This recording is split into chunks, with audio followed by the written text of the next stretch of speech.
Bonsoir. Nous sommes ici au bureau de représentation et de coordination scientifique du centre de recherche pharmaceutique de Luozi. Nous sommes venus vous voir à l'occasion de notre fête de l'indépendance, le 30 juin 2017, car nous vous avons vu en 2011 à l'œuvre parler de la pêche. Alors nous voulons en savoir un peu plus. Alors nous allons encore poursuivre pour nous dire quelle est la véritable motivation de la création de l'Institut halieutique de recherche, bien entendu, de Luozi. Et par la suite, vous nous parlerez aussi quelques perspectives d'avenir sur la pêche en République démocratique du Congo.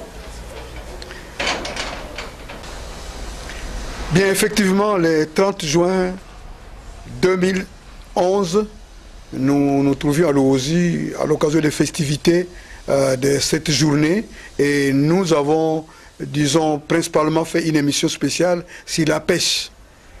Mais pour répondre à vos questions aujourd'hui, je voudrais peut-être vous demander qu'on se déplace un peu d'ici. Nous sommes dans notre salle de conférence où nous avons peut-être un tableau où nous avons, à l'occasion, concernant les questions que vous m'avez posées, j'ai préféré vous expliquer certaines choses au tableau.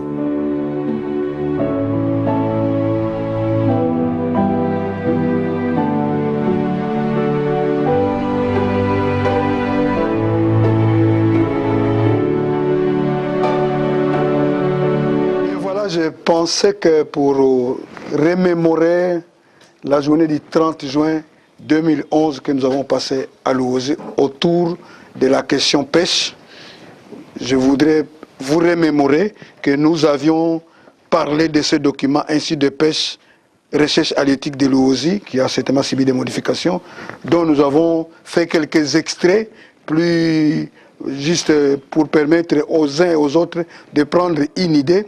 Je voulais résumer quelques éléments, parce que c'est une émission qui a beaucoup intéressé le public. Nous avons voulu nous ramener tous à notre pays que voici.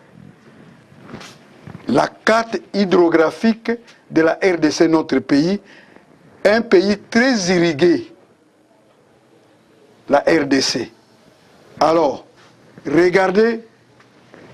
Nous sommes à Luozi en 2011, nous sommes à Kinshasa, aujourd'hui nous parlons à partir de Kinshasa, 2017. La RDC, le pays que nous vous montrons, notre pays, notre cher beau pays, a une superficie de 2 345 409 km², dont 4,3% sont occupés par les eaux continentales, soit 102 000 km². En fait, quand j'essaie de faire la liaison avec Luozi dont nous avons parlé, c'est pratiquement 11 fois le territoire de Luozi en superficie occupé par les eaux dites continentales. Il faut aussi se dire, selon certaines études qui datent évidemment de très longtemps, de 82, les potentiels halieutiques, c'est-à-dire la quantité de poissons que l'on peut retirer annuellement dans les eaux continentales, dont nous venons de parler, est de l'ordre de 500 à 700 000 tonnes par an. Ce sont les statistiques ou les données de la FAO en 1982. On en a, depuis lors, on n'a pas eu d'autres données. La façade maritime, notre petite partie que nous avons à la mer, a un potentiel de 15 000 tonnes an. Elle est un peu plus exploitée que les eaux continentales. La pisciculture, les étangs et tout ce que vous voulez, était évalué à 50 000 tonnes. Revenons à certains standards. En 1967, ça fait longtemps, beaucoup d'études ne sont plus tellement menées comme telles, la consommation annuelle par individu, c'est 13 kg 500 grammes an. Et en 1982, cette eau était déjà à 5000, disons, oui, cette eau était à 5 kg 300 ans. nous savons que la consommation a encore baissé compte tenu de la pauvreté. Donc on doit être bien en deçà. Les normes de la FAO, c'est 21 kilos par an. Vous voyez la différence déjà en 67, en 82. Donc, on ne consomme presque pas de poissons, alors que nous avons un grand potentiel. Et la production, en 1982, était de 120 millions de tonnes par an. Toujours en deçà du potentiel disponible, qui est de 500 à 700 000 km². Donc, voilà des données qui méritent d'être comprises pour que nous puissions revenir ensemble à discuter, à parler. Ce n'est pas pour que je donne des solutions, mais que nous puissions faire quelques hypothèses de réflexion sur notre potentiel halieutique ou le potentiel en termes de poissons dont dispose la RDC sur le plan continental et la façade maritime. Donc, je crois que je voulais vous amener à voir d'abord ces éléments pour que nous puissions poursuivre. Oui, vous voulez connaître ce qui nous a motivés à penser à une recherche halieutique à Luozi à travers un institut de recherche. Vous pensez que c'est en fait la base de ce que nous faisons. Nous devons d'abord avoir des données. Pour preuve, je viens de vous donner quelques données qui ne sont pas les nôtres. Nous avons dit l'épuiser. À quand nos propres données? Et pour avoir nos propres données, nous devons rechercher les structures qui peuvent nous les permettre. Il n'est pas dit que lorsqu'on fonde un institut, soit-il de recherche ou de quelque nature que ce soit, on soit soi-même en train d'exprimer seule son intelligence. Ça va être des gens, des experts qui peuvent y travailler et nous donner ou répondre à des questions que nous nous posons pour connaître les tenants et les aboutissants de ce que nous avons comme questions en ce qui concerne la pêche. Donc, mais je peux quand même reculer quelque peu. Il y a la recherche, bien sûr, mais aux années 88-89, je suis député du territoire de Luozi à l'époque, comme c'est du peuple. Nous avions été embêtés souvent à Luozi par les problèmes de crocodiles et nous avons dû recourir au Parlement, comme le crocodile est un animal protégé, pour avoir une autorisation de chasse de crocodiles à cause des méfaits que les crocodiles causaient à Luozi. Luozi était mieux connu par un crocodile à Luozi des Amenga, mais c'était un tableau négatif. Mais au-delà de cette pêche, nous avons de cette chasse de crocodiles, nous avons trouvé que les riverains vivant le long des rivières ont comme grand site d'activité l'eau. Nous sommes donc intéressés à vouloir nous pencher sur la pêche et nous avons tenté de faire la pêche à Luozi en créant une coopérative de pêche Mbizaluozi. On s'est rendu compte qu'en invitant nos amis de Lokele, nous sommes allés chercher à Maluku, ils sont de l'Équateur et de la province orientale à l'époque, cela nous a permis de pouvoir sortir des poissons qu'on ne sortait pas, de gros poissons à Alaska, 50 kilos le poisson, pour dire que les grandes couches des grands poissons se trouvaient en dessous et que la pêche étant artisanale ne pouvait pas faire mieux. Voilà.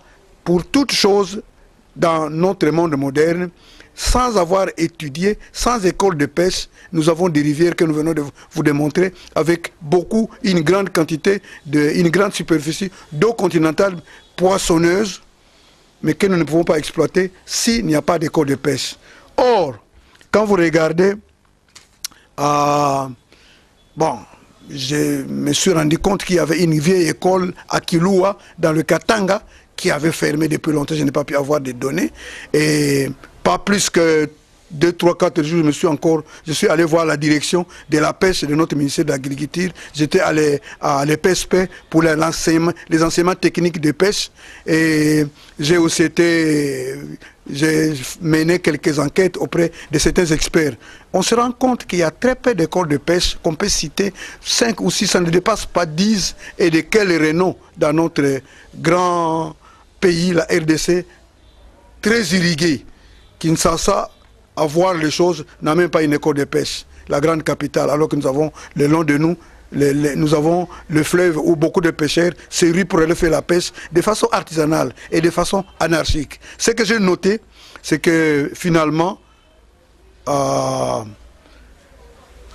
il n'y a pas une recherche, il n'y a pas d'école de formation, la pêche ne peut se faire qu'anarchiquement. C'est ce que j'ai eu comme résultat auprès des experts que j'ai consultés au niveau de l'agriculture et les autres, en disant oui, mais la pêche est faite de façon anarchique, on n'a pas un contrôle. C'est depuis 1982 qu'on a des données de la FAO qui estimaient à 500 ou 700 000 tonnes de poissons par an qu'on pouvait tirer. Aujourd'hui, d'autres soutiennent que à cause de l'anarchie de la pêche, ce potentiel a baissé. Je ne suis pas prêt à l'admettre parce que artisanalement, on ne prend que peut-être la superficie, à mon avis. Donc, des gros poissons sont beaucoup plus dans les couches plus au fond que l'on ne peut atteindre.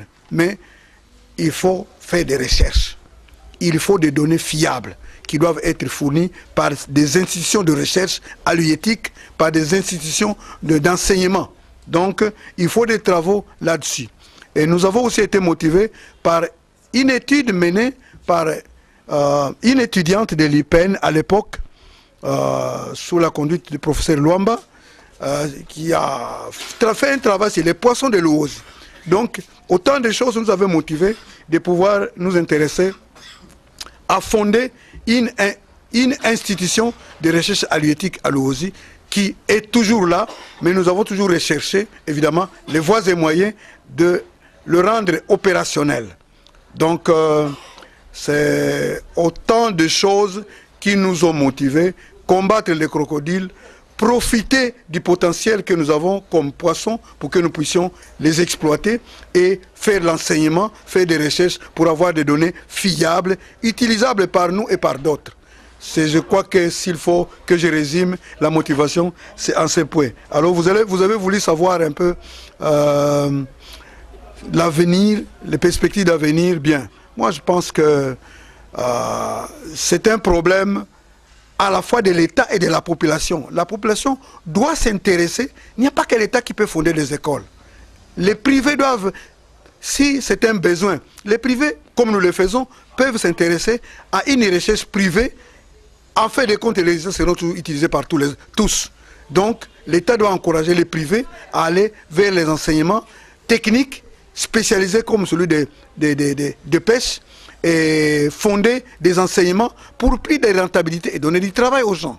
Lorsque l'on peut former les pêcheurs sur plusieurs plans.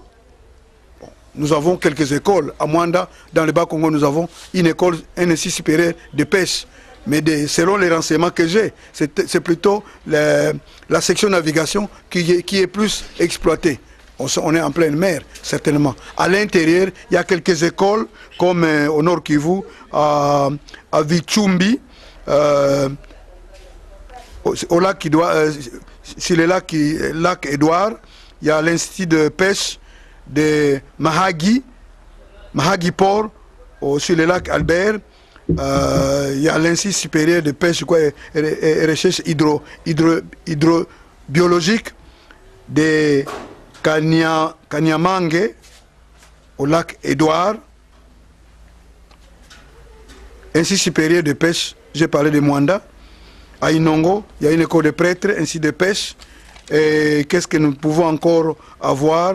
Pratiquement, c'est là, puis il y a l'Institut de recherche et de pêche de l'Ouozi où nous avons quelques documents de travail de base, nous avons des programmes, nous avons des choses, et dès que les moyens peuvent le permettre, nous pouvons commencer par une formation, par exemple, des chercheurs avec des cours spécialisés, statistiques, méthodes de recherche, informatique. Ça, c'est des troncs communs dans toutes les disciplines possibles, mais nous pensons qu'un chercheur formé doit être outillé en statistique, en méthode de recherche et en informatique. C'est ce que nous faisons ici. Et alors, on peut aller dans les spécificités du travail que l'on veut faire avec les constats de base. Donc voilà un peu, je crois que ce sont là pour nous quelques perspectives. Ben, nous pensons que le rôle d'encadrer de l'État ne peut pas être indispensable, comme je l'ai dit, mais aussi l'entrepreneuriat auprès de privés dans tous les pays, il n'y a pas que l'État, mais les privés, soutenus par l'État, bien sûr l'État doit apprendre à nous soutenir et à soutenir les autres, soutenus par l'État, les privés doivent faire tous ces travaux. L'État y gagne par des taxes, par des impôts. Voilà ce que je peux dire pour me résumer, parce qu'il y a tellement de choses que l'on peut développer là-bas. Nous avons amené une fois nous avons senti le besoin de préparer des embarcations, les amener à Luozi, se poser des problèmes. Nous avons acheté du matériel, nous sommes allés le faire fabriquer avec les experts à Luozi. Je crois que là, en mai 2011, on peut le voir comment nous nous sommes investis. Bien sûr, Luozi a aussi c'est 200 km carrément qui baille Luozi dans ses limites avec Songololo et Mbanzangungu. Près de 200 km. Libre là, on peut développer le tourisme tout en faisant la pêche.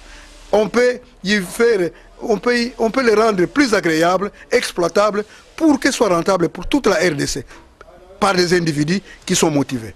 C'est ça, je résume ma motivation. Donc, je vous remercie. Je vous remercie.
Congo,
Yeti kwenda kwa memuna Congo Mbuilo mbembungele omundila Congo Mbanguza mentungili omundila Congo Nola zambe zizele muna Congo Nyoka moyo bonekene muna Congo Mwana numba bantele muna Congo Mwana numba bokele muna Congo Waitate muna Congo Waitate muna Congo Matanuzi more kelle muna Congo Sipo bilanga pakundundu muna Congo Endundu si pelekete muna Congo Endundu si pelekete muna Congo Bila kese tuna muna Congo Bila makilu tuna kina muna Congo Patata visa tuna kweto muna Congo Mba mama visa tuna kweto muna Congo Oluso lele kumambu meno muna Congo Mono ngeli ngele kombe muna Congo Kidika ngeli kwenda muna Congo Oh mono ngele ngele kombe muna Congo Mono ngele kombe muna Congo Quiere mutila Congo Quiere mutila Congo Mutila Congo mongere lufuirwambe Il y a lieu de noter que les autres membres des bureaux du comité de gestion et du conseil d'administration de l'Université Congo étaient également conviés à cette merveilleuse randonnée, mais retenus pour diverses raisons et empêchements ne plus être de la partie. Dans une séance de détente à l'OSI, après un travail, les 14 en Banzangungu, nous avions estimé prolonger ce temps à l'OSI pour à la fois nous reposer, nous détendre, mais aussi peut-être continuer à parler de l'université. Je crois que c'est ça.